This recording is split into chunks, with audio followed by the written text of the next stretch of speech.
Under the Radar Michigan is brought to you in part by the Michigan State Housing Development Authority, investing in people, places, and partnerships to help transform Michigan and the Michigan economy. In cities, towns, and neighborhoods, people are building better places to live and better communities. Also in part by the Food Bank Council of Michigan, Michigan's statewide food bank network committed to the alleviation of hunger in Michigan and in our nation.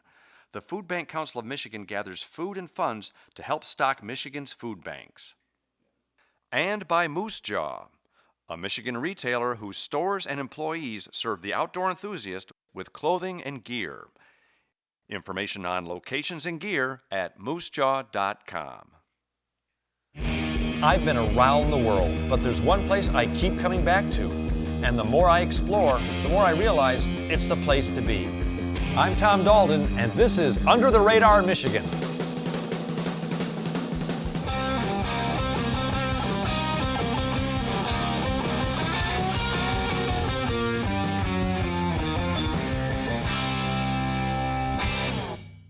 One of the biggest surprises on my UTR journey so far was my drive into downtown Grand Rapids. Oh my gosh, the city's literally doubled in size since the last time I was there. It's alive with new business, tourism, nightlife, and a ton of culture.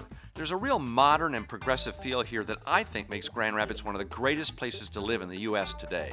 Grand Rapids is located in western Lower Michigan at the crossroads of Highway 131 and I-96.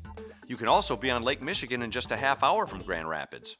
That's nice. Now, I came to Grand Rapids to see the Bob, but first, I thought I'd spend the day exploring some of the sights. First, I took a drive through Heritage Hill. It's an absolutely beautiful historic neighborhood right downtown that's so nice Frank Lloyd Wright, my favorite architect, built a home here. It's the Mayor May House, and it was built in 1908 for a local clothing store owner. The house was completely restored in 1987. If you like, you can even take a tour of it. Next, I drove through Old Town, where they've taken the old and turned it into great new downtown living space. Now, this is my kind of place. It's clean, close, convenient, and comfortable. When do I move in? I was also told that Grand Rapids local microbrewers are winning awards for their adult malted beverages.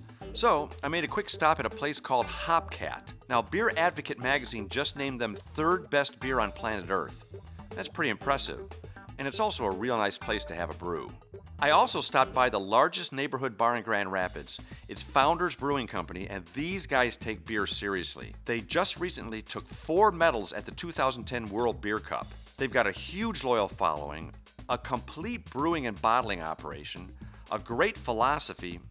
Oh, and their beer's pretty good too. I've never met people more passionate about what they do. Well, enough of this driving around town stuff. It's time to go see this Bob guy. You know, everybody I talked to said if you're going to Grand Rapids, you got to see the Bob. You got to see the Bob. Well, I thought the Bob was some kind of all-knowing, all-seeing Grand Rapids guru or something. I'm so embarrassed. Once I got over the shock and dismay of my misunderstanding, I met up with the Bob's main man and general manager, Shane Phillipson. Now, Shane quickly explained to me what the Bob really was. Shane, you're going to laugh at me. I don't blame you, but I had no idea that the Bob wasn't a person. What exactly is the Bob? The Bob, the abbreviation is Big Old Building. That's what it stands for. Yeah, it's a huge building with lots of outlets of entertainment, food and beverage. I mean, it's very cool. I mean, I love how it's all open. You've got the original wooden beams exposed. It's very cool. What's the history of this building? Yeah, it was built back in 1903, and it actually started out as a grocery warehouse, approximately 6,000 square feet per floor. And when the owners purchased it, they had some good intentions of turning it around. Great location on the corner of Fulton and Monroe. And before the Van Andel Arena across the street was built, they started to work on it. So. Well, it's a great reuse, you know, of an old facility. Yeah. While Shane took care of some Bob business, which I guess technically you would call Bobness, I took a walk around the Bob to get a look for myself, and I was totally amazed at the range of establishments here. There's literally something here for everyone. They've created a great space right in the heart of the city for people to relax and visit, enjoy some music, have an elegant dinner, a casual bite, or just unwind from the day. It's a great place to connect with other people who live and work downtown. It's also a great place to check out if you're here on vacation. A little later on in the day, I had a chance to sit down with Shane and talk about some of the great things that are going on in Grand Rapids. What is living in the Grand Rapids area like? I think it's spectacular. I've got many friends that live downtown as well as on the east side of town, and it's great to visit because there's always something to do. Yeah, I mean, the business climate here, what's that like? Because it sure looks like it's booming here. You know, it hits all demographics, to be honest with you. The people that are living downtown are much younger. You know, they're going to school, or they're the young single professional. Then you've got also the retirees that are possibly hanging out downtown, you know. We have a lot of the new age hippie, if you will, you know, on the east side of town. Right. So we get pretty much everyone and anyone that comes through this building. Yeah, the town's got a real San Diego, San Francisco kind of feel to it. What would you say to somebody who's considering coming here to spend a weekend or a vacation here? I think it's a great idea to do so. If you're coming downtown, there's the Art Museum, you know, obviously the Bob here, the Van Andel Arena. There's always hockey games. The Detroit Red Wings farm team, the Grand Rapids Griffins, plays over there in the winter. Right. I heard the Arena Football League's possibly coming back to Grand Rapids, so that's something to do in the summertime. Cool. Very cool. We have a lot of huge acts over at that arena too that bring in a ton of people. But then you've got the Lakeshore, you've got the west side of Michigan too, which is 40 minutes away. Well, let me ask you specifically, what other businesses are coming into the downtown area? Well, you're seeing a little bit of software and a lot of technology. The Medical Mile is 4 blocks away from here. The Michigan State University just built a brand new medical school. So DeVos, for example, DeVos Children's Hospital, they're building a brand new children's hospital. It's supposed to be some of the best cardiac physicians for pediatrics in the nation. So we're really getting on the map on the medical end of things. But technology is not too far behind it. Sounds like you're in a great place. I love working here. I love the area. The people are great.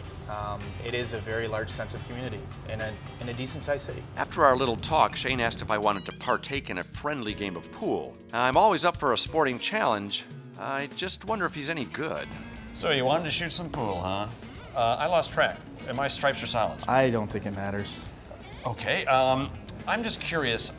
We did a quick walkthrough of the facility, and it's kind of overwhelming, so if you could, one more time, run through all the different establishments. All right, yeah. Off the main lobby level, we have J Bar, which is our classic steakhouse. Aside from that is a sister restaurant called Gillies. We have an oyster bar and jet fresh fish selections. On the other side of the lobby is Crush Nightclub, which operates Thursday through Sunday. We have top 40, live entertainment, DJs, dancing, that sort of thing. We come up one level to Barbarino's, which is your all-American grill. Everything from wood-fired pizzas to burgers, kebabs, salads, pasta selections, which also includes some pool tables and a little bit of entertainment as well. We have live bands pretty much Tuesday through Sunday. The third floor houses Dr. Grin's Comedy Club, and we get nationally acclaimed acts up there, including Rob Snyder, who was here last week. And across from the hall is our third floor banquet space called Top of the Bob. Seats up to 300 people for social gatherings, meetings, Christmas parties. And then the top level, which is the fourth floor, hosts Eve, which is our exclusive venue for meetings and social events. And on the weekends, Fridays, Saturdays, we have a lounge. It turns into a lounge with some DJ and live entertainment as well. And that pretty much covers it. Thanks for the coin, man. Appreciate it. See you, Shane. Thanks. So embarrassed. Now, the last thing I discovered about Grand Rapids and the Bob is that when the sun goes down, everything comes alive with the beat of the big city. I really had an outstanding time in Grand Rapids. Great people, great places. I'll be back here again real soon. You know, when I was a kid, we took tons of great family vacations in northern Lower Michigan. And whenever we travel up Highway 115 to get to the Sleeping Bear sand dunes, we'd always stop to get gas and take a break just outside Cadillac at William Mitchell State Park. Now, this is an absolute